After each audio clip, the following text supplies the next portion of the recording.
evening, one and all. I want to address the unfortunate incident regarding Jijin Wong's utterance of a phrase during her rally speech last night at Evergreen Primary School. On behalf of all the members of the Singapore Democratic Party, I want to make a heartfelt apology to every Singaporean, especially our friends in our Indian community. There are no ifs, no ands, no buts. The term that Jijin used was offensive and hurtful, and we are deeply sorry that she used it. Jijin has expressed deep remorse and has apologized for using the term. She did not know of its negative connotation. This is, however, no excuse, and we want to express how deeply sorry we are, and we recognize the pain this episode has caused. I am the leader of the SDP, and the buck stops with me. I have issued Jijin a stern warning and expressed in no uncertain terms that the SDP does not tolerate such behavior. It is not in keeping with our values,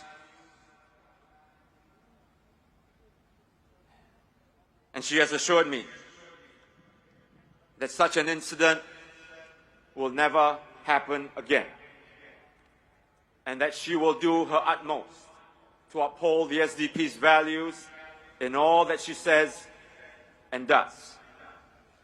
Again, our sincere apologies to everyone.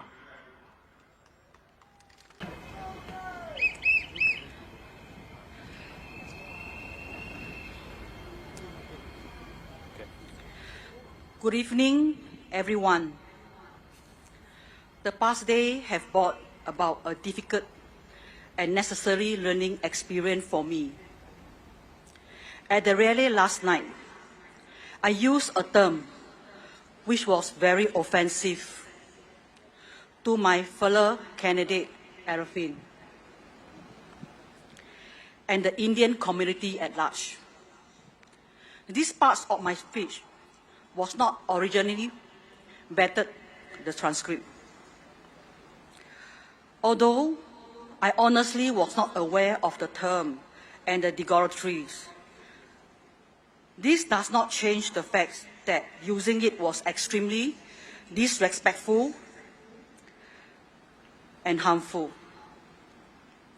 I have been counseled by my party colleagues, and I'm deeply sorry for what I have said and the pain and the anger that have caused. I humbly seek your forgiveness on this matter and hope to be given another chance to make amends. The SDP always been a party of equality and inclusiveness. I have learned an important lesson from this, and from now, I will do my best to keep learning and uphold those values in my everyday life. Thank you.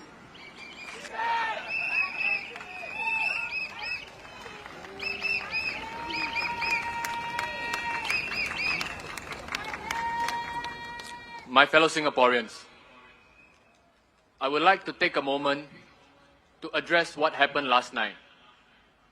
I want to talk about what happened directly. Every morning in school, we recite the pledge and we say regardless of race, language, or religion. Yesterday, Eugene Wong appallingly used the K word, amongst other things.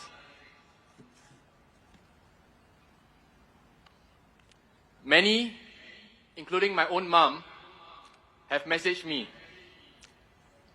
I was honestly at a loss for words and I didn't know what to say. Many other Singaporeans have messaged me as well. Many Singaporeans from all walks of life, young, old, have also reached out to me, but I'm sorry I couldn't reply to your messages. I was shocked when I first heard it. I sent it to a friend who speaks Hokkien to see if it was a misquote. It wasn't. She did use the word. For those of you who know me over the years, I've always been a staunch advocate against racism. For us, minorities, the honest truth is that such remarks are not new. And no, it is not casual racism because there's nothing casual about racism. I can accept that there was no malice, but intention is irrelevant when it comes to such matters. Many minorities like myself, we have experienced this growing up. From the auntie who tells the boy, hey, you better behave yourself, if not, so and so will come and catch you. To applications being rejected on the basis that you can't speak a certain language, or when you try to rent a house, you have a hard time. Some even think that it's okay to use the K word. Well, it's not entirely new or surprising, but honestly, it stings like hell.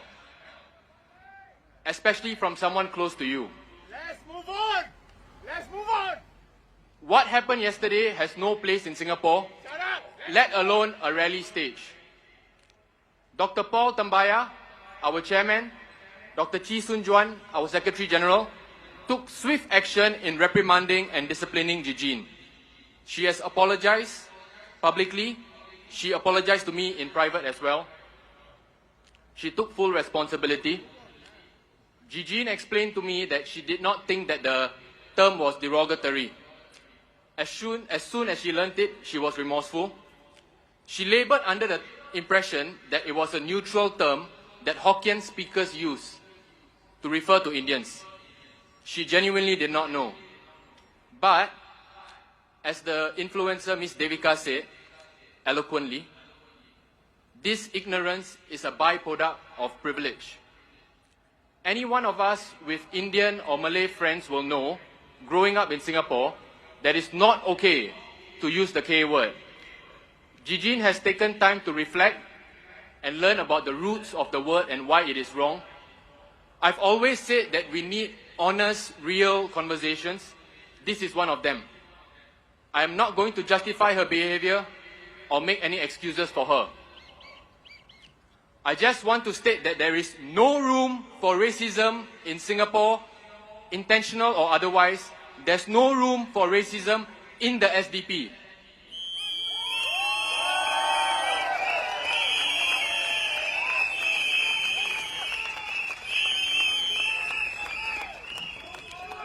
I want to thank Dr. Paul, Dr. Chee, and the comms team, Min, Naresh, Kenneth, for allowing me to address this issue directly.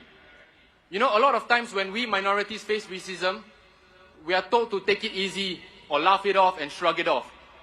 I'm glad that the SDP party leadership did not do that. Come on! Move on! Move on! I want to thank all of you who reached out to me to support me. It is not in the spirit of SDP to hide behind faceless statements.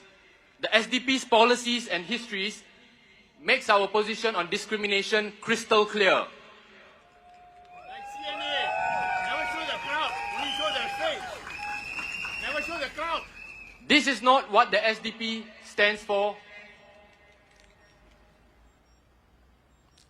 And what I want to say is that I'm sincerely sorry for anyone who had to hear that comment or experience that comment, whether in person or online. That is not okay. I also want to it doesn't matter what the color of our skin is or which political party we represent. At the end of the day, we all bleed red and we all must have a mutual respect and understanding. What the SDP wants is a politics of hope, a politics of possibilities, a vision where we can thrive together, regardless of race, language, or religion. It is not just a slogan, but something we must live, breathe, and strive towards every day. Earlier today, I was at 888 Plaza, and a Singaporean Chinese couple next to me came up to me and offered me a drink. That, my friends, that is the true Singaporean spirit.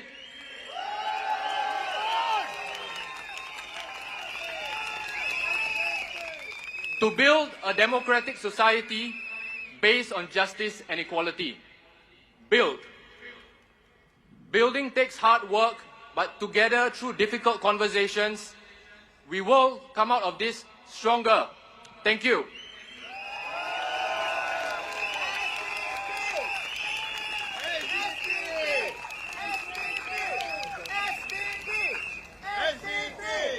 Thank you, Arifin.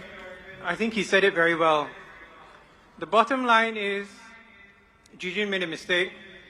She has acknowledged the mistake. She has owned it. But she is one of us. So the responsibility lies with all of us. And these are the values of the SDP. We do not throw anyone under the bus. When we make a mistake, we admit it. We admit that we're wrong. We take the consequences. So on behalf of the rest of the SDP, I invite you to come up. No, just move on. Just move on.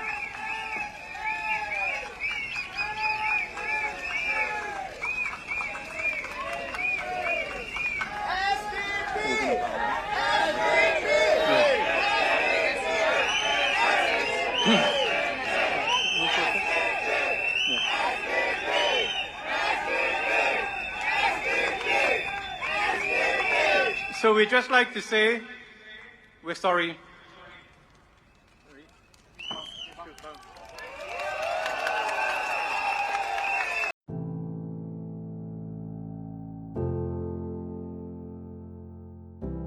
As a Singaporean who values unity and respectful discourse, I watched Mr. ARiFFIN's response to his colleague's use of a racially insensitive term with a sense of disappointment.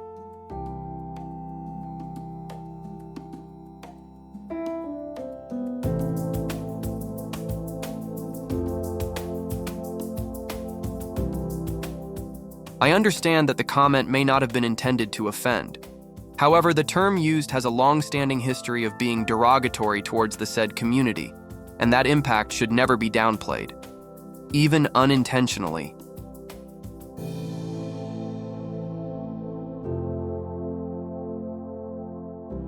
Mr. ARiFFIN had an opportunity to turn this moment into a calm and constructive teachable moment.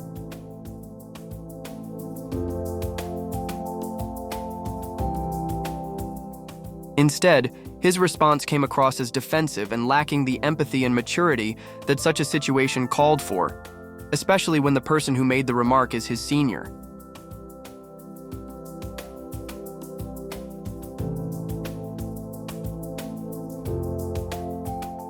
Leadership is not just about defending ourselves, but about guiding conversations towards greater understanding and harmony.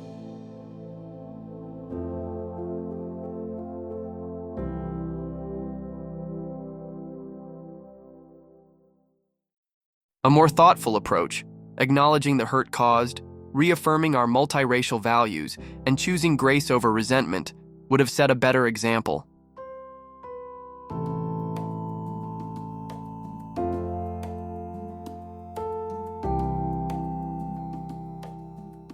Words matter. And in moments like this, how we respond matters even more. I hope all of us, especially those in public life, will remember that strength often lies in humility and clarity.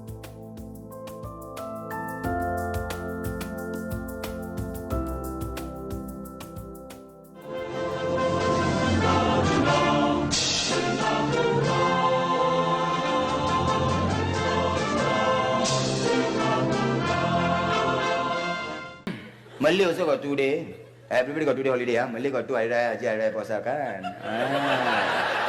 Christian got Good Friday, Christmas kan. Even government got May Day, National Day, 2 days. But Indian type was no public holiday. Deepavali only. Yeah. Ask them why. Vesak Day. When did Buddha become Kali?